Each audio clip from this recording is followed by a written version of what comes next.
আসসালামু আলাইকুম আমার সুপ্রিয় দর্শক শ্রোতা আমি মোয়াজ্জেম উদ্দিন সেন্টু আমার এই পিসফুল লাইফ টিভির আজকের video way to transform life আপনাদের সবাইকে আমার হৃদয়ে উষ্ণ আন্তরিক স্বাগত এবং শুভেচ্ছা জানাচ্ছি। আশা করি আপনারা প্রত্যেকে পৃথিবীর যেখানেই থাকুন না কেন সহি সালামতে আছেন, ভালো আছেন আল্লাহর অশেষ মেহেরবানিতে। Way to transform life. মানুষের সহজাত প্রবৃত্তি কি?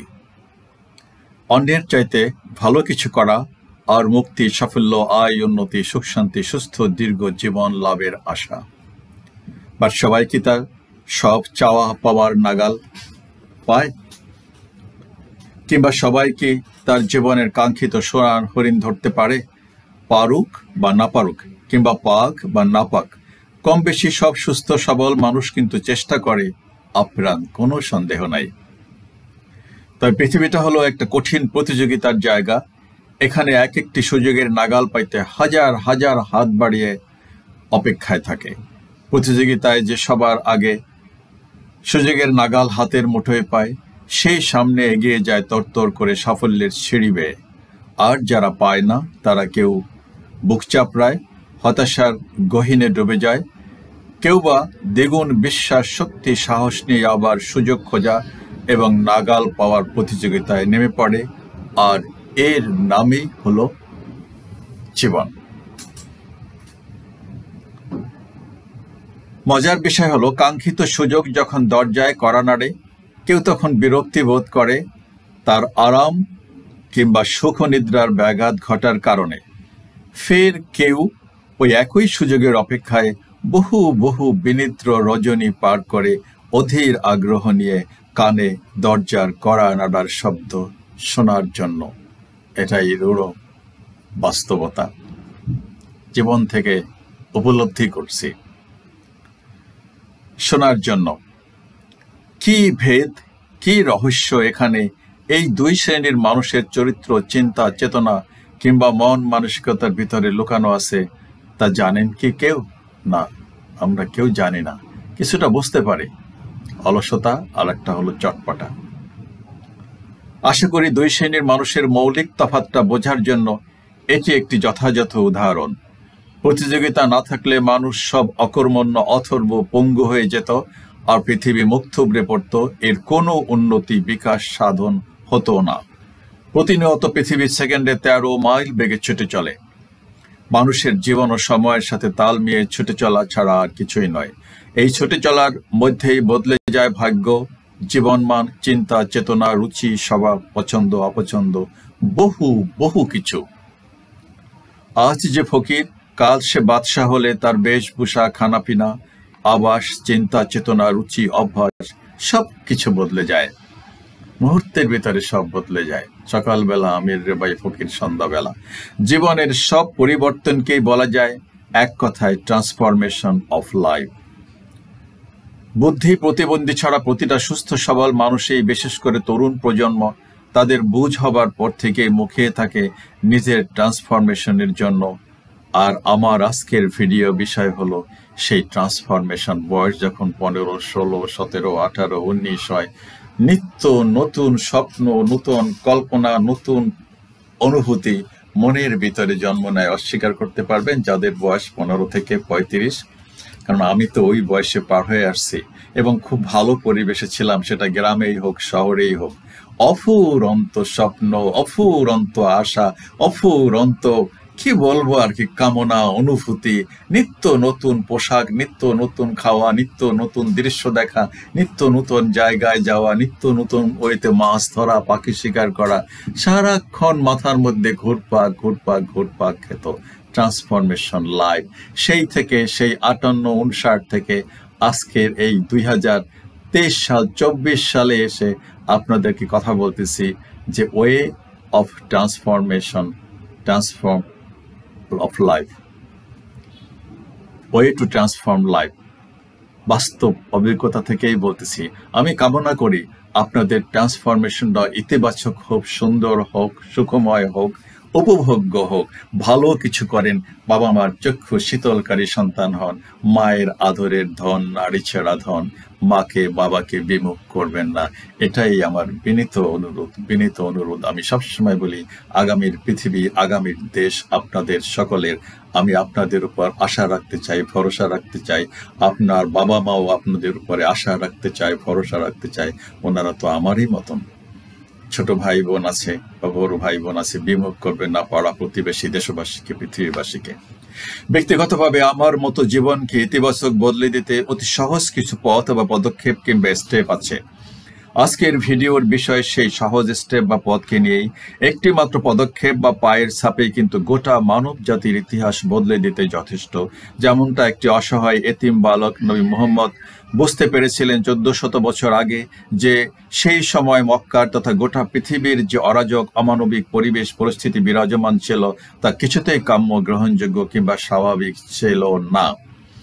আর তাই তিনি সম্পূর্ণ একা সুউচ্চ হেরা পাহাড়ের চূড়ায় উঠে পরিত্রাণের একটা উপায় খুঁজে বের করতে, ধ্যানমগ্ন হতে আরাম আয়েশ স্ত্রী সন্তান পিছনে ফেলে ঘরের বাইরে পা ফেলেছিলেন।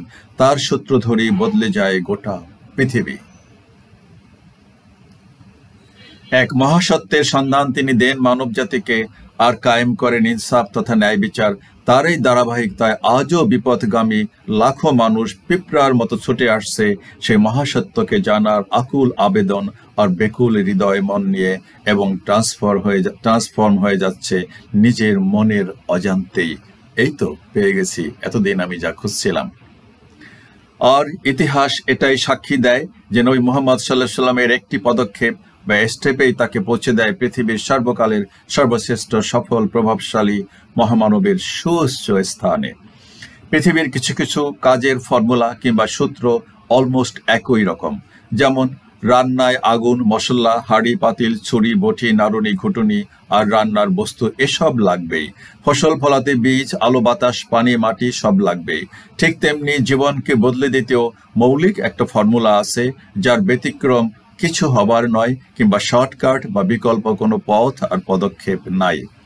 তবে পথ ও পদক্ষেপ যদি ভুল হয় কিংবা নোটবোর্ডে জায়গায় দেওয়া হয়, তাহলে তার জীবনের জন্য ইতিবাচক পরিবর্তন না এনে বরং নেতিবাচক কিছু ডেকে আনবে নিশ্চয়ই।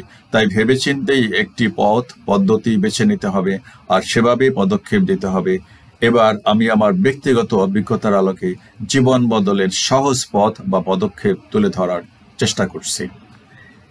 সবার আগে বিশ্বাসকে দৃঢ় করা, দেন বাবা মায়ের প্রসন্ন দোয়া আদায় করা, এবং শেষে স্বপ্ন, আশা, সাহসকে হৃদয়ে ধারণ করে এক মরণপণ জীবন যুদ্ধে কিংবা কঠিন অ্যাকশনে ঝাঁপিয়ে পড়া।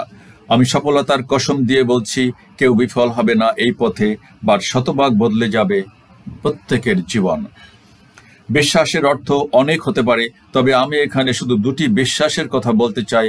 তা হলো, এক, সৃষ্টিকর্তায় বিশ্বাস, আর দ্বিতীয় হলো প্রত্যেকের তার নিজের বুদ্ধি, মেধা, দক্ষতা, সৃজনশীলতা, সাহস, দূরদর্শিতা কিংবা অভিজ্ঞতা ইত্যাদিতে বিশ্বাস, অথবা এক কথায় আত্মবিশ্বাস, সেলফ কনফিডেন্স, যে yes I can do, yes I can be transformed. আত্মবিশ্বাস যে আপনি অবশ্যই জীবনে সফল হবেন, জীবনকে বদলে দেবেন ইত্যাদি। আত্মবিশ্বাস সম্পর্কে বিশদ কিছু বলার নাই, তবে শুধু আপনার ইতিবাচক চিন্তা, স্বপ্ন, আশা এসবই আত্মবিশ্বাসের ভিতকে মজবুত করার জন্য যথেষ্ট। যারা সফল তারা ভিন্ন কোনো কাজ করেন না, বা ভিন্ন ভিন্ন কলাকৌশল আর কারিশমায় একই কাজ করে ইতিহাস সৃষ্টি করেন। তারা কি ভিন্ন কোনো কাজ করে? এই পৃথিবীতে আপনি আমি যা দেখি, এর বাইরে মানুষের আসলে আবিষ্কার করার, কল্পনা করার কিছু নাই। নিত্য নূতন ফর্মে এক একটা জিনিস মানুষ আবিষ্কার করছে আর কি। মৌলিকভাবে এই পৃথিবীতে নূতন কিছু আবিষ্কার হয় নাই, মানুষ ডিসকভার করছে। পৃথিবীতে যে সমস্ত দ্রব্য সামগ্রী দেওয়া আছে, এগুলো থেকে অন্য ভিন্ন কিছু বানাইছে। এই যে কম্পিউটার, এই প্লাস্টিক, লোহা, লক্কর সবই তো দেওয়া ছিল, এখানে মগজ মানুষের দেওয়া আছে। So they have made something, এটাই আর কি, আর কিছুই নাই। হ্যাঁ, বুঝতাম যদি অন্য কোনো গ্রহ থেকে অন্য সব জিনিসপত্র আর মাল মেটেরিয়াল নিয়ে এসে একটা বানাইছে, তাহলে বুঝতাম যে না, কারিশমা আছে। কারিশমার একই কাজ করে ইতিহাস সৃষ্টি করেন। আপনিও নিজের প্রতি শতভাগ আস্থা রেখে কোনো মহৎ কাজ বা পেশায় লেগে পড়ুন। যেমনটা ওই যে আমার পিছনে দেওয়ালে লিখন, dream, hope, dare, act. Dream, hope, dare, act. আগে স্বপ্ন দেখেন, আশাও করেন, তারপর সাহস রাখেন, অ্যান্ড দেন শুরু করেন বক্সিং মোহাম্মদ আলীর মতন, হয়ে যাবেন গ্রেটেস্ট বক্সার। মোহাম্মদ আলী অবশ্য পরে গ্রেটেস্ট সে রিগ্রেট করছে যে না, I am not the greatest, তুমি গ্রেটেস্ট, এবং ইসলাম গ্রহণ করছে, বলছে না, এই মহাবিশ্বের গ্রেটেস্ট একমাত্র আল্লাহই বলতে পারে I am the greatest, Mohammad Ali বলতে পারে না। পরে উনি রিয়েলাইজ করছেন এটা। যে যাই হোক, আপনারাও একজন মহৎ কিছু হন, আমি এটাই কামনা করি, প্রত্যেকের জন্য আমার শুভকামনা সব সময়। You are all like kids to me, I love you all. Dear act, সৃষ্টিকর্তায় বিশ্বাস সম্পর্কে কিছু কথা না বললেই নয়। আমার আগের একাধিক ভিডিওতে সৃষ্টিকর্তার অস্তিত্ব আর তার উপর বিশ্বাস সম্পর্কে অনেক বয়ান করা হয়েছে। তারপরেও আবারও বলছি যে যিনি বলতে চান কোনো সৃষ্টিকর্তা নাই, তিনি তার যুক্তি তর্ক দিয়ে তার মতামত তুলে ধরতে পারেন, আমি সম্মান জানাবো। তবে আমার প্রশ্ন, এই মহাবিশ্বের যাহা কিছু দৃশ্যমান কিংবা অদৃশ্যমান তা কিভাবে সৃষ্টি হলো, আর কে বা এত সুচারুরূপে এতটা সুদীর্ঘ কাল ধরে চলমান রেখেছেন? কেউ যদি বলতে চান প্রকৃতি, আমি বলবো হ্যাঁ, এই মহাবিশ্বের সবকিছুর মধ্যে সৃষ্টিকর্তা সদা সর্বদা বিরাজমান। তিনি সর্বশক্তিমান, অবিনশ্বর, এক এবং অদ্বিতীয়। আপনি যদি তাকে অনুভব করতে চান, বুঝতে চান, তবে অথই সাগরের প্রতিটা পানির কণায়, শিশির বিন্দুতে, আকাশে উড়ন্ত পাখির ডানায়, মারিয়ানা ট্রেন্সে, কিংবা যে তারকারাজির আলো আজও পৃথিবীতে পৌঁছায় নাই সেখানে, সাগর মহাসাগরের জোয়ার ভাটায়, অমাবস্যা পূর্ণিমায় কিংবা ভরা জ্যোৎস্নায় আপনি খুঁজে পেতে পারেন সৃষ্টিকর্তার অস্তিত্ব। আর সবই নির্ভর করে যার যার দৃষ্টিভঙ্গি, বিশ্বাস, চিন্তা, চেতনার উপর। আমি যে তারকার কথা বললাম, যার অস্তিত্ব পৃথিবী থেকে এতটাই দূরে যে 1300 কোটি বছর পৃথিবীর বয়স এলো, সেসব তারকার আলো আজও পৃথিবীতে পৌঁছাতে পারে নাই। কি বলে বিজ্ঞান এখানে শুনেন, but the universe is only বলছে about 3 billion years old. 1 billion হলো 100 crore, 3 billion years old. Even though that's an amazingly long time in human terms, it's short in astronomical terms. Astronomical ভাষায় এটা অত্যন্ত ক্ষুদ্র একটা সময়, 13 বিলিয়ন বছর। এটা হলো আলোকবর্ষ। It's short enough that the light from stars more distant than about 13 billion light years has not actually reached Earth yet. এর বাইরে আর কোনো বাহাস বিতর্ক নাই। তবে এটাও বলতে চাই, বিশ্বাসে আপনি হারাবেন কি? বরং যদি পাও না বা না পাওয়ার সম্ভাবনা 50-50ও হয়, তবুও সেটা অবিশ্বাসের চাইতে ঢের ভালো নয় কি? অবিশ্বাসে কিসের সম্ভাবনা আছে? হ্যাঁ আছে, সেটা হলো একটা উচ্ছৃঙ্খল, অনাকাঙ্ক্ষিত জীবন আর নিদারুণ করুণ শেষ পরিণতি। আরও একটা যৌক্তিক বিজ্ঞানের কথা বলতে চাই, তা হলো সৃষ্টিকর্তা বলেছেন তিনি এই পৃথিবী একদিন ধ্বংস করে দেবেন এবং ধ্বংসস্তূপ থেকে সমগ্র মানুষকে পুনরুজ্জীবিত করে তার দেওয়া জীবন বিধানের আলোকে সকলের কাজকর্মের বিচার বিশ্লেষণ করে পুরস্কৃত কিংবা সাজা দেবেন, যাকে বেহেশত আর দোজখ বলা হয়। বর্তমান বিজ্ঞান কিন্তু একই সুরে বলে যে সূর্যের আলো দেওয়ার ক্ষমতা কিংবা জ্বালানি বা তেল একদিন ফুরায় যাবে, তার মানে অনিবার্যভাবে পৃথিবী ধ্বংস হবে। এবার মানুষের শ্রেষ্ঠত্ব নিয়ে কিছু কথা। সৃষ্টিকর্তা স্বয়ং মানুষ সৃষ্টি করেছেন সকল সৃষ্টির সেরা করে, সে বিষয়ে অবশ্যই মানুষকে তার আত্মবিশ্বাসের অংশ করে নিতে হবে। এ বিষয়ে পবিত্র কোরআন কি বলে তাও আমরা দেখব। ব্রড সেন্সে প্রাণীকুল 2 ভাগে বিভক্ত, যথা মানুষ, বনাম অন্য সকল জীবজন্তু বা প্রাণীকুল। এক বাক্যে আপনি, আমি, সে সবাই বলতে বাধ্য যে মানুষ ছাড়া আর সকল প্রাণী, তরুলতা, গাছপালা, নদী, খাল, বিল, সাগর, মহাসাগর, চাঁদ, সূর্য মানুষের সেবায় নিয়োজিত, কিংবা মানুষ ও সব কিছুকে কাজে লাগায়, সেবা নেয় বা ব্যবহার করে। ওর বিপরীত তেমন কিছুই হয় না, যদিও ইদানিং মানুষ বিপদ আস করতে পেরে পরিবেশ আর নিজের অস্তিত্ব টিকিয়ে রাখতে কিছু প্রাণীর জীবন আর পরিবেশ রক্ষায় কিছু কাজ শুরু করেছে। তার মানে মানুষই পৃথিবীতে অনেকটা বসের ভূমিকায়। মানুষের বুদ্ধি, জ্ঞান, সৃজনশীলতা, শিক্ষা, দক্ষতা, সাহস, দূরদর্শিতা, বাকশক্তি ও কারিশমায় বলতে গেলে সব প্রাণীকুল ধরাশায়ী, বশীভূত, যদিও বা প্রকৃতি নয়। মানুষকে আল্লাহ সৃষ্টি করে যে শ্রেষ্ঠত্ব দান করেন তার অকাট্য প্রমাণ হলো তিনি সকল ফেরেশতাদেরকে ডেকে আদম আলাইহিস সালামকে সিজদা করতে হুকুম দিয়েছিলেন। পবিত্র কোরআন বলে, আর যখন আমি ফেরেশতাদেরকে বললাম তোমরা আদমকে সিজদা করো, তখন তারা সিজদা করলো ইবলিস ছাড়া। সে অহংকার বশে অস্বীকার করলো, আর সে হলো কাফিরদের অন্তর্ভুক্ত। একটাই শুধু অস্বীকার করেছিল। তাছাড়া মানুষের চাইতে দেখতে সুন্দর, আকর্ষণীয়, মনোমুগ্ধ করার কোনো কিছু আছে কি? আল্লাহ বলেন, আমি সৃষ্টি করেছি মানুষকে অতিশয় সুন্দর অবয়বে, সূরা 3 আয়াত 4। আরো বিস্ময়কর হলো, আল্লাহ যখন কোনো কিছু সৃষ্টি করতে চান তখন শুধু বলেন কুন, আপনি অমনি তা হয়ে যায়। যেমন কোরআন বলে, তিনি মানে আল্লাহ যখন কোনো কিছু করতে চান তখন তাকে শুধু বলেন হও, অমনি তা হয়ে যায়। সূরা ইয়াসিন আয়াত ৮২। তবে মানুষের বেলায় কিন্তু ঘটনাটা ঠিক ওরকম নয়, বরং মানুষকে তিনি নিজ হাতে তৈরি করেছেন। যেমনটা তিনি পবিত্র কোরআনে উল্লেখ করেছেন। আল্লাহ বলেন, হে ইবলিস, যাকে আমি আমার নিজ হাতে সৃষ্টি করেছি। আল্লাহ বলতেছেন, যাকে, হে ইবলিস, যাকে আমি আমার নিজ হাতে, কত যত্নে বানাইছি। নিজ হাতে, বস নিজ হাতে কাজ করে, প্রেসিডেন্ট নিজের হাতে কোনো কাজ করলে একটা দেশের কারোর জন্য সেটা তো একটা বিরাট কিছু হয় না। সেরকম যাকে আমি নিজ হাতে সৃষ্টি করেছি তাকে সিজদা করতে তোমাকে কিসে বাধা দিল? সূরা সাদ আয়াত ৭৫। আশা করি আপনি আপনার শ্রেষ্ঠত্ব সম্পর্কে এবার নিশ্চিত। এখানে উল্লেখ না করলেই নয় যে আল্লাহকে বিশ্বাস করার সাথে সাথে কিন্তু তার জীবন বিধান মানা এবং সেই সাথে সততা, নীতি, আদর্শ, চরিত্রও হতে হবে সৃষ্টিকর্তার জীবন বিধানের আলোকে আর নবী মুহাম্মদ সাল্লাল্লাহু আলাইহি ওয়াসাল্লামের আদলে। আরও বলতে চাই যে মহাবিশ্বের যিনি মালিক তার কাছে কিসের অভাব আছে?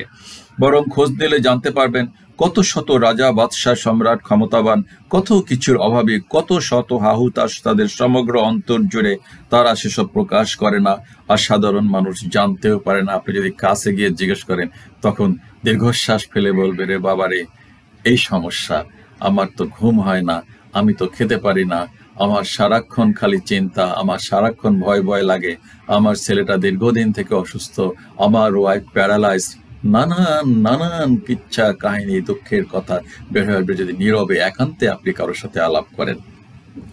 জানতেও পারে না। যাই হোক, আমরা ক্ষুধা পেলে মা, স্ত্রী, বোনের কাছে খাবার চাই, চাকরির জন্য আবেদন কিংবা ব্যাংক লোনের জন্য দরখাস্ত করি, এমনকি ফাঁসির আসামি ক্ষমতাবানদের কাছে জীবন ভিক্ষার আবেদনও জানাই। তাহলে আমি, আপনি, সে, আমরা আমাদের চাহিদা, অভাব, অনটন কিংবা দুঃখ কষ্টের কথা কার কাছে জানাবো? নিশ্চয়ই মহান সৃষ্টিকর্তার কাছেই, যিনি সমগ্র মহাবিশ্বের একচ্ছত্র সৃষ্টিকর্তা, মালিক আর পরিচালক। এই মহাবিশ্বের সমস্ত কিছুর মালিক। একটুখানি সোনা দানা ৫ কাঠার ১০ কাঠার ১ বিঘার উপরে একটা প্লট, একটা অ্যাপার্টমেন্টের না, গোটা মহাবিশ্ব। যা বলছি একের পরে ২৪টা শূন্য দিলে যতটা হয় তার চেয়ে বেশি আছে, এটা বিজ্ঞান বলে। আসলে যে কত আছে এখনো বিজ্ঞানও জানে না। আচ্ছা, সমগ্র মহাবিশ্বের একচ্ছত্র সৃষ্টিকর্তার মালিক আর পরিচালক। পবিত্র কোরআনে আল্লাহ বলেন, তোমরা আমাকে ডাকো বা আমার কাছে প্রার্থনা করো, আমি তোমাদের ডাকে সাড়া দেব বা প্রার্থনা মঞ্জুর করব।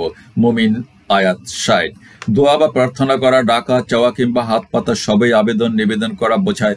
দোয়া বা প্রার্থনার মাধ্যমে ব্যক্তি নিজেকে আল্লাহর কাছে খুব সহজেই সমর্পণ করতে পারে। দোয়া সকল মানুষের জন্য সৃষ্টিকর্তার দরবার হতে কিছু পাওয়ার একটা মুখ্যম সুযোগ বা হাতিয়ার। দোয়ার মাধ্যমে অসম্ভবকেও সম্ভব করা যায়, এমনকি দোয়ার ফলে ভাগ্যও ঘুরে যায়। রাসূল সাল্লাল্লাহু আলাইহি ওয়াসাল্লাম বলেছেন, দোয়া ছাড়া আর কিছুই আল্লাহর সিদ্ধান্তকে বদলাতে পারে না। যত ইবাদত বন্দেগী আমরা করি তার আসল উদ্দেশ্য তো সৃষ্টিকর্তার কাছে সাহায্য, মদত বা ফেভার চাওয়া। দোয়ার তাৎপর্য সম্পর্কে রাসূল সাল্লাল্লাহু আলাইহি ওয়াসাল্লাম বলেছেন, সর্বোত্তম ইবাদত হলো দোয়া।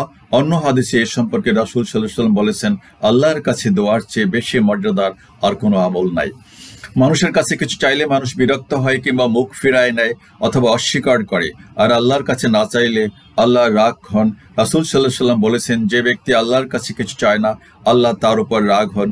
যে দোয়া করতে অলসতা করে তার সম্পর্কে রাসূল সাল্লাল্লাহু আলাইহি ওয়াসাল্লাম বলেছেন, সবচেয়ে হতভাগ্য মানুষ হলো সে যে দোয়া করতে অলসতা করে। আল্লাহ তাআলা বান্দার দোয়া কবুল করার জন্য সবসময় প্রস্তুত। পবিত্র কোরআনে আল্লাহ বলেন, হে রাসূল, যখন আমার বান্দা আমার সম্পর্কে আপনাকে জিজ্ঞেস করে তখন বলে দিন, আমি তাদের খুব কাছেই আছি, একদম সায়রগের কাছে। সে যখনই আমাকে ডাকে আমি তার ডাকের সাড়া দেই। সূরা বাকারা আয়াত ১৮৬। রাসূল সাল্লাল্লাহু আলাইহি ওয়াসাল্লাম বলেছেন, তোমাদের প্রভু খুবই লজ্জাশীল। বান্দা যখন দোয়ার জন্য হাত উঠায় সে হাত খালি ফিরিয়ে দিতে আল্লাহ লজ্জা পান। কলিজার টুকরা, নারীছেড়া, চক্ষু শীতলকারী কোনো সন্তান যদি বাবা মায়ের কাছে কিছু চায় আর তাদের সামর্থ্য থাকে, তবে কি কখনো কি সন্তান বিমুখ হয়? কথা অতি পরিষ্কার। দিতে পারলেই তো ভালো। চক্ষু শীতলকারী একটা সন্তান, কন্ডিশন বলেছি, যদি চায় কিছু এবং সচ্ছল বাবা মা থাকে, আম্মু ওই জামাটা আমার পছন্দ, কিনে দাও না। মা তো দেওয়ার জন্য পাগল নাকি বাবা? এবার দ্বিতীয় বিষয়টা হলো মা বাবার দোয়া সাথে রাখা। পবিত্র কোরআনের ইরশাদ রয়েছে, আর আপনার রব আদেশ দিয়েছেন তিনি ছাড়া অন্য কারো ইবাদত না করতে ও মা বাবার প্রতি সদ্ব্যবহার করতে। তারা একজন বা উভয়ই তোমার জীবদ্দশায় বার্ধক্যে উপনীত হলে তাদের উফ বলো না এবং তাদের ধমক দিও না, তাদের সঙ্গে সম্মানসূচক কথা বলো। বনি ইসরাইল আয়াত ২৩। আরো বলা হয়েছে রব্বির হামহুমা কামা রব্বায়ানি সাগিরা, অর্থাৎ হে আমাদের প্রতিপালক, আমাদের মা বাবাকে রহমত করুন যেমনি শৈশবে তারা আমাদের লালন পালন করেছিলেন। সূরা বনী ইসরাইল আয়াত 23-24। আরো বলেন তোমরা আমার মানে আল্লাহর শুকর করো এবং সঙ্গে সঙ্গে মা বাবারও। সূরা লুকমান আয়াত 14। ফের অন্যখানে বলেন আর উপাসনা করো আল্লাহ, তার সঙ্গে অপর কাউকে শরিক করো না, মা বাবার সঙ্গে সৎ ও সদয় ব্যবহার করো। সূরা নিসা আয়াত 36। এসব তো পবিত্র কোরআনের কথা। আমি মায়ের কথাটাই আগে বললাম, কারণ ইসলাম বলে বাবার চাইতে মায়ের হক কিংবা দাবি অথবা মর্যাদা অনেক বেশি। এ বিষয়ে নবী সাল্লাল্লাহু আলাইহি ওয়াসাল্লাম বলেন 3 ব্যক্তির দোয়া অবশ্যই কবুল হয়, এতে কোনো সন্দেহ নেই। 1 মা বাবার দোয়া তার সন্তানের জন্য, 2 মুসাফিরের দোয়া ও 3 অত্যাচারী ব্যক্তির দোয়া অত্যাচারীর বিরুদ্ধে। অত্যাচারিত ব্যক্তির দোয়া অত্যাচারীর বিরুদ্ধে। আমি 3টাকেই বলতেছি, একেবারে ডিরেক্ট অ্যাকশন, ডিরেক্ট মিসাইলের মতন গিয়া লাগবে যদি এগুলো কেউ করেন কখনো বিরুদ্ধে। বিশ্বনবী মুহাম্মদ সাল্লাল্লাহু আলাইহি ওয়াসাল্লাম বলেছেন, যখন কোনো অনুগত সন্তান নিজের মা বাবার দিকে অনুগ্রহের নজরে তাকায়, মহান আল্লাহ তার প্রতিবার দৃষ্টিপাতের বিনিময়ে একটি করে কবুল হজের সওয়াব দান করেন। যাদের মা জীবিত আছে, মায়ের দিকে তাকালে আম্মু কি নিয়ে আসবো তোমার জন্য, মা তোমাকে কি কিনে দেবো, মা তোমার কে খেতে ইচ্ছা করে, একটু তাকায় দেখেন, একটু বললেন মার জন্য একটা শাড়ি কিনে নেবেন। আমার মা আমার সাথে ছিলেন 20 বছর, যাই হোক এটা আমি বলতে চাই না, এগুলো উল্লেখ করতে চাই না। সো আমি বলবো যে মা বাবার সাথে দুর্ব্যবহার করে ভালো থাকার no way, there is no way to be successful in life without their blessings, without their blessing. I can tell you 100,000 times, either you believe it or not, it's up to you. আচ্ছা, কবুল হজের সওয়াব দান করেন। একদা মুয়াবিয়া বিন জামিয়া আস-সুলামি রাসূল সাল্লাল্লাহু আলাইহি ওয়াসাল্লামের খেদমতে এসে জিজ্ঞেস করলেন, হে আল্লাহর রাসূল, আমি যুদ্ধে যেতে চাই, ব্যাপারে আপনার পরামর্শ কামনা করছি। উত্তরে তিনি বলেন, তোমার মা জীবিত আছেন কি? সে বলল, হ্যাঁ। তিনি বললেন, তাহলে তার খেদমতে লেগে থাকো, কেননা জান্নাত তার 2 পায়ের নিচে। একবার এক ব্যক্তি রাসূল সাল্লাল্লাহু আলাইহি ওয়াসাল্লামের কাছে এসে জিজ্ঞাসা করলো, হে আল্লাহর রাসূল, আমার কাছে কে উত্তম ব্যবহার পাওয়ার বেশি হকদার? তিনি বললেন, মা। লোকটি বলল, তারপরে কে? নাসরবান্দা, তারপরে কে? তিনি বললেন, তোমার মা। সে আবার বলল, তারপরে কে? তিনি তখনও বললেন, তোমার মা। সে বলল, তারপরে কে? চতুর্থবারে তিনি বললেন, তোমার বাবা। তার মানে দাঁড়ায়, বাবার চেয়ে মায়ের গুরুত্ব কিংবা প্রাধান্য বা অগ্রাধিকার 3 গুণ বেশি। আসলে মায়ের বিকল্প কি কিছু আছে? আছে কারো কাছে? বলতে পারবেন? মা যদি খাবার না দেয়, মাকে যদি দেখা না দেয়, মাছের আঁচলের গন্ধ না নেওয়া যায়, ঘ্রাণ না নেওয়া যায়, তাহলে কি মন ভরে? মায়ের সাথে কথা না বলতে বললে মনটা ভরে? বলতে পারবেন ওকে হাত দিয়া? হ্যাঁ, নাফরমান যদি কেউ থাকেন, আমি বিনয়ের সাথে বলবো, you change your mind right now, right today. Otherwise আপনার জন্য গজব গজব গজব পৃথিবীর যেখান থেকে, যে ধর্মেরই, যে অনুসারীর, যে মত ও পথের অবলম্বী আপনি হন না কেন, you should love and respect your parents and your mother especially more and more. আচ্ছা, আমার সুপ্রিয় দর্শক শ্রোতা, সন্তান প্রসব করতে গিয়ে যেসব মা নানা জটিলতায় প্রাণ হারায়, ইসলাম তাদেরকে শহীদের মর্যাদা দিয়েছে, মানে জান্নাত। মাতৃত্ব, নারীর অহংকার, সন্তান গর্ভে ধারণ করা এবং জন্ম দেওয়ার ক্ষমতা আল্লাহ তাআলা একমাত্র নারীকেই দিয়েছেন। পৃথিবীতে মানুষের জন্ম পরম্পরা ধরে রাখতে এটিই আল্লাহর অমোঘ বিধান। একজন নারী গর্ভধারণ ও প্রসবের সময় জীবনের সবচেয়ে কঠিন দিনগুলো পার করেন, নিদারুণ কষ্ট সহ্য করেন। এ কারণেই আল্লাহ তাআলা মাতৃত্বের কষ্টের বিনিময়ে তার জন্য বিশাল পুরস্কারের ঘোষণা দিয়েছেন। কোরআন হাদিসে মাতৃত্বের অনন্য মর্যাদার কথা বর্ণিত হয়েছে। যখন বাবা হবেন বা যারা মা হবেন, মেয়েরা যারা এই দর্শক দেখতেছেন, তারা বুঝতে পারবেন যে আসলে হোয়াট ইজ মা, হোয়াট ইজ মাদার। ওকে, গর্ভধারণ ও সন্তান প্রসব নিশ্চিতভাবে একটি কঠিন কাজ। তবে একজন নারী যখন শিশুর জন্ম দেন, তখন একবার সন্তানের ফুটফুটে নিষ্পাপ চেহারা দিকে তাকালে অতীতের সব কষ্ট বেদনা মুহূর্তেই ভুলে যান। তাই এই মধুর যন্ত্রণা থেকে পৃথিবীর অধিকাংশ নারী বঞ্চিত হতে চান না, কারণ মাতৃত্বের মাধ্যমে একজন নারীর সহজাত বৈশিষ্ট্য পূর্ণতা লাভ করে। এটি নারীর জন্য আল্লাহর পক্ষ থেকে এক বিশেষ আশীর্বাদ। এর মাধ্যমে আল্লাহ নারীর মর্যাদা বৃদ্ধি করেছেন। সন্তান গর্ভে ধারণ করা এবং প্রসবের কঠিন যন্ত্রণা সহ্য করা সন্তানের প্রতি মায়ের বিরাট অনুগ্রহ। এই অনুগ্রহের কথা ভুলে যাওয়ার সন্তান কখনোই সুসন্তান হতে পারে না। মা বাবার আনুগত্যের নির্দেশ দিয়ে আল্লাহ যে আয়াতগুলো নাজিল করেছেন, তাতে বিশেষভাবে মায়ের এই অবদানের কথা উল্লেখ করেছেন। পবিত্র কোরআনে ইরশাদ হয়েছে, আর আমরা মানুষকে তার মা বাবার প্রতি সদাচরণের নির্দেশ দিয়েছি। মা তাকে কষ্টের পর কষ্ট বরণ করে গর্ভে ধারণ করেন, আর তার দুধ ছাড়ানো হয় 2 বছরে। সুতরাং আমার প্রতি ও তোমার মা বাবার প্রতি কৃতজ্ঞ হও, আমার কাছেই তো ফিরতে হবে। সূরা লুকমান আয়াত 14। আয়াতে আল্লাহ তাআলা তার প্রতি কৃতজ্ঞ হওয়ার পাশাপাশি মা বাবার প্রতি কৃতজ্ঞতা প্রকাশের নির্দেশ দিয়েছেন। কারণ হিসেবে উল্লেখ করেছেন গর্ভধারণ, জন্মদান, দুধ পান ও বাচ্চা লালন পালন করতে গিয়ে একজন মা অসামান্য শারীরিক পরিশ্রম, কষ্ট ও মানসিক যন্ত্রণা বরদাস্ত করেন। নিজে শীতে ভোগেন, কিন্তু আঁচলটা তুলে সন্তানের বুকে দেন যখন শীতের দিন হয়। একইভাবে অন্য আয়াতে আল্লাহ তাআলা নিজের মুখের গ্রাসটা সন্তানের মুখে তুলে দেন। আমি মানুষকে নির্দেশ দিয়েছি তার মা বাবার প্রতি সদয় আচরণের। তার মা নিদারুণ কষ্টে তাকে গর্ভে ধারণ করেন এবং নিদারুণ কষ্ট সহ্য করে তাকে প্রসব করেন। তাকে গর্ভে ধারণ করতে এবং দুধ পান ছাড়াতে সময় লাগে 30 মাস। অবশেষে সে যখন পূর্ণ শক্তি লাভ করে এবং 40 বছরে পৌঁছে যায়, তখন সে বলে, হে আমার প্রতিপালক, আপনি আমাকে আর আমার মা বাবার মতো যে মহান নিয়ামত দিয়েছেন তার জন্য কৃতজ্ঞতা প্রকাশ করার শক্তি আমাকে দান করুন। আহকাব আয়াত 15। নানা কারণে বিভিন্ন হাদিসের ভাষ্যে বাবার চেয়ে মাকে বেশি গুরুত্ব দেওয়া হয়েছে। সেবা করার ব্যাপারে তাকে বাবার উপর অগ্রাধিকার দেওয়া হয়েছে। মাতৃত্বের মর্যাদা এতই বেশি যে মহান আল্লাহ তার নবীদেরকেও মায়ের প্রতি শ্রদ্ধাশীল অনুগত হওয়ার নির্দেশ দিয়েছেন। পবিত্র কোরআনে ঈসা আলাইহিস সালামের বক্তব্য তুলে ধরতে গিয়ে ইরশাদ হয়েছে, আর আল্লাহ আমাকে আমার মায়ের প্রতি করেছেন একান্ত অনুগত, তিনি আমাকে করেননি উদ্ধত, অবাধ্য ও দুর্ভাগা, হতভাগ্য। মারিয়াম আয়াত 32। এছাড়া মাতৃত্বকালে নারীর জন্য সহজ করার নির্দেশ দিয়েছেন ইসলাম।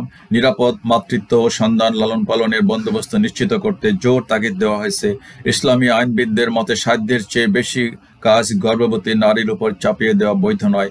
বাচ্চা জন্মদানের পর তা লালন পালনের দায় দায়িত্ব মা বাবা দুজনের উপরই বর্তায়। তবে সন্তানের জন্য যাবতীয় বিষয় বন্দোবস্ত করা বাবার দায়িত্ব। যারা সন্তান ছেলে আছেন, মনে রাখেন, বিয়ে করছেন বা করবেন বা করেছেন, সন্তান হয়েছে বা হয় নাই, সন্তানের এন্টায়ার দায়িত্ব বাবার, মায়ের নয়। খাওন ভরণ পোষণ দেওয়া। ওকে, চূড়ান্ত কথা এটাই, মা বাবার চোখের পানি ঝরায়, তাদের হৃদয় যন্ত্রণা তুষের আগুন জ্বালিয়ে কোন সন্তান ভালো থাকবে আর লাভ করবে মুক্তি, সাফল্য, আয়, উন্নতি, সুখ শান্তি, সুস্থ দীর্ঘ জীবন, সেটা শুধু দুরাশাই নয়, বরং দুঃস্বপ্নও বটে। অপরদিকে তাদের দোয়া আর শুভকামনার সাথে থাকলে জীবন যুদ্ধের তরী পর্বতের চূড়া ডিঙিয়ে ঠিকই যথাসময় ঘাটে ফিরবে। পাহাড়ের উপর দিয়ে নৌকা চলে, জেনেছেন তো, এরকম প্রমাণ আছে, চলেছিল। মোহাম্মদ II তুরস্কের সম্রাট ছিলেন। ওই কনস্টান্টিনোপল বিজয় পড়ে দেখবেন। এবার প্রত্যেকের নিজ নিজ যুদ্ধের ময়দানে ঝাঁপিয়ে পড়ার পালা। এখানে কে ধনী, কে গরিব, কে চৌধুরী আর কে মোল্লা বংশের, কিংবা কে পিএইচডি আর কে অক্ষর জ্ঞানহীন, কিংবা কাঠ চামড়া সাদা বা কাঠ চামড়া কালো, এসব কোনো কিছুই ম্যাটার করে না। তবে অবশ্যই মৌলিক কিছু মানবিক গুণাবলী, মূল্যবোধ, দৃষ্টিভঙ্গি ম্যাটার করে। তার মধ্যে উল্লেখযোগ্য হলো সততা, নীতি, আদর্শ বা এক কথায় সকল নীতি নৈতিকতা, দেন ইতিবাচক দৃষ্টিভঙ্গি বা পজিটিভ মাইন্ড, সাহস, সৃজনশীলতা, উদ্যোগ, বিনয়, শেখার, জানার এবং অপরের সাথে সবকিছু শেয়ার করার ইচ্ছা, টিমের হয়ে কাজ করার মনোভাব, বহুমাত্রিক সাংস্কৃতিক পরিবেশে মানে মাল্টিকালচারাল এনভায়রনমেন্টে প্রচন্ড চাপের মধ্যে ধীর স্থির মাথায় দীর্ঘ সময় কাজ করার মন মানসিকতা, দূরদর্শিতা এবং সবসময় ওয়াদা কিংবা কমিটমেন্ট রক্ষায় দৃঢ় সংকল্প থাকা ইত্যাদি। জেনে নেবেন এগুলো যারা চাকরি করবেন, যে মানুষ আসলে বেসিক্যালি কি চায় আমি সেখানে বলছি। সংক্ষেপে বলা যায়, একটি প্রতিষ্ঠিত প্রতিষ্ঠান সাধারণত যেসব দক্ষতা যোগ্যতা চায় সেসব অর্জন করা বা করার জন্য সদিচ্ছা থাকা। এখানে একটি মূল্যবান টিপস হলো, যারা চাকরি করতে চান আপনার জন্য যথাযথ বা সুটেবল 10-20টা ভালো কোম্পানির কিংবা প্রতিষ্ঠানের চাকরির বিজ্ঞাপন পত্রিকা দেখে একত্র করে দেখে নেবেন কি কি গুণাবলী কিংবা দক্ষতা, অভিজ্ঞতা বা শিক্ষা আর যোগ্যতা তারা চায়। এভাবে আপনি আপনার নিজের মূল্যায়ন নিজেই করতে পারবেন এবং কোনো বিষয় আপনার ঘাটতি থাকলে সেটা পূরণ বা অর্জন করতেও পারবেন। এই টিপস আপনাকে এক নতুন মানুষে পরিবর্তিত করতে অত্যন্ত সহায়ক ভূমিকা পালন করবে। যদি নিজে আত্মকর্মসংস্থান করতে চান কিংবা নিজেই স্বাধীনভাবে কিছু করতে চান, তবে ওই একই গুণাবলী, দক্ষতা, যোগ্যতা অর্জন মাস্ট। ওসবের কোনো ব্যত্যয় নাই জীবনের কোনো স্তরে কোথাও। তবে এখানে বিশেষভাবে কিছু জিনিসের প্রতি আমি জোর দিয়ে বলবো যে আপনি অবশ্যই প্রখর নজর রাখবেন। কে কি করবেন আমি জানি না, তবে আপনার যা পুঁজি তার 10 ভাগের 1 ভাগ মানে 100 টাকা পুঁজি হলে মাত্র 10 টাকার কিংবা 10 লক্ষ টাকা থাকলে 1 লক্ষ টাকার যোগে নেবেন। এভাবে যদি 2-4 বার ফেল করেন তাতে আপনি পথে বসবেন না, বরং ইতিমধ্যে আপনি কিছু অভিজ্ঞতা অর্জন করবেন এবং সাহসী হয়ে উঠবেন, আর শেষ পর্যন্ত সফল হবেনই। আরও যা করতে হবে তা হলো আপনি যেথায় যাই করুন তার জন্য বাজার কিংবা গ্রাহক বা সেবা গ্রহণ করার লোক কিংবা কাস্টমার কিরকম মিলবে সেটা, এবং সেই সাথে কত সময় আপনার উদ্যোগ বা কাজের সফলতা আশা করবেন সেই সময়টাকেও মাথায় রাখতে হবে। সোজা কথায় কাজে হাত দেওয়ার আগে একটা ফেজিবিলিটি বা সম্ভাব্যতা যাচাই করে নেবেন। এইখানে এই দোকানটা এই আইটেমটা চলবে কিনা, এখানে লোক বসতি কিরকম, মানে সম্ভাবনা কিরকম, এগুলো পারিপার্শ্বিকতা চিন্তাই করতে হবে। কত টাকা ইনভেস্ট করবো, কত সেল হবে, কত প্রফিট থাকবে ইত্যাদি ইত্যাদি সম্ভাব্যতা যাচাই করে নেবেন। অধিকন্তু অবশ্যই কারো কথা বা পরামর্শ নয়, বরং যার যে শিক্ষা, মেধা, দক্ষতা এবং যা ভালো লাগে কিংবা যে কাজ বা পেশায় স্বচ্ছন্দ ফিল করবেন সেটাই বেছে নেবেন। কারো পরামর্শে বলবে এটা করো তোমার অনেক লাভ হবে, না হাতিঘোড়া দেখাবে, আপনি এটা করবেন না। আপনি বুঝে নেবেন, নিজের বুঝে মরাও ভালো নেবেন, তবে সেটা অবশ্যই বৈধ এবং হালাল হতে হবে, তাতেই আপনার শতভাগ মনোনিবেশ করা উচিত। আশা করি মোটামুটি একটি স্বচ্ছ ধারণা দিতে পেরেছি আপনার জীবনকে ট্রান্সফর্ম করবার উপায় সম্পর্কে। এই সব বিষয় মাথায় রেখে যে কেউ আজই ঝাঁপিয়ে পড়তে পারেন জীবন যুদ্ধের ময়দানে, আশা করি বিফল হবেন না। জীবন বদলে যাবেই, তবে শেষে বলবো ইনশাআল্লাহ আমি সফল হবই, ইনশাআল্লাহ আমি সফল হবই। এই কথাটাকে আপনার হৃদয়ের অন্তরে রক্তের কণায় কণায় গেঁথে নেবেন, যেখানেই থাকেন, শয়নে স্বপ্নে জাগরণে সবসময় বলতে থাকবে ইনশাআল্লাহ আই উইল বি সাকসেসফুল। ওকে, শত সহস্রবার মানে আপনার হৃদয় মনে কথাটা গেঁথে নেবেন। আপনাদের সকলেরই মুক্তি, সাফল্য, আয়, উন্নতি, সুখ, শান্তি, সুস্থ দীর্ঘ জীবন কামনা করে আজকের এই ভিডিও এখানেই শেষ করছি। আল্লাহ হাফিজ, আসসালামু আলাইকুম।